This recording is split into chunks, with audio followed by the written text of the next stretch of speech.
איך לקנות ביטוח נסיעות לשוויץ? כדי להתחיל, הקלידו Oraz Travel Insurance בשורת החיפוש ולחצו על הקישור הראשון. באתר תוכלו למלא את הטופס ולשלם באינטרנט עם כל כרטיס אשראי. לאחר התשלום, הפוליסה תישלח לכתובת הדואל שלכם. היא תקפה בכל העולם, מתאימה לאנשים בגילאי 1 עד 100 ועומדת בדרישות הוויזה. כדי להמשיך, לחצו על כפתור קנה ביטוח נסיעות. בחרו את מדינת הנסיעה או בחרו כל העולם. הזינו את תאריכי הנסיעה שלכם.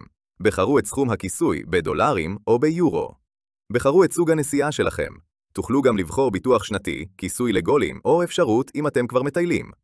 כדי לקבל הנחה, לחצו על יש לי קוד קידום והזינו יוטיוב 10. לאחר שתזינו את הפרטים, המחיר יופיע מימין. לחצו על הבא כדי להמשיך. הזינו את שמכם הפרטי ושם המשפחה באותיות לטיניות, תאריך לידה, מספר דרכון, מספר טלפון וכתובת דואל שאליה תישלח הפוליסה. אם אתם נוסעים לבד, פשוט תמשיכו לשלב הבא. אם אתם נוסעים עם מישהו, לחצו על הוספת נוסע והזינו את שמו, תאריך הלידה ומספר הדרכון שלו. במידת הצורך תוכלו לערוך או למחוק את המידע. אנו ממליצים להוסיף אפשרויות ביטוח נוספות מהרשימה למטה. המחיר יתעדכן אוטומטית. לאחר שהכל מוכן, לחצו על שלם. לאחר מעבר לדף התשלום, הזינו את פרטי כרטיס החיוב או האשראי שלכם. לאחר השלמת התשלום בהצלחה, הפוליסה תישלח לכתובת הדואל שלכם.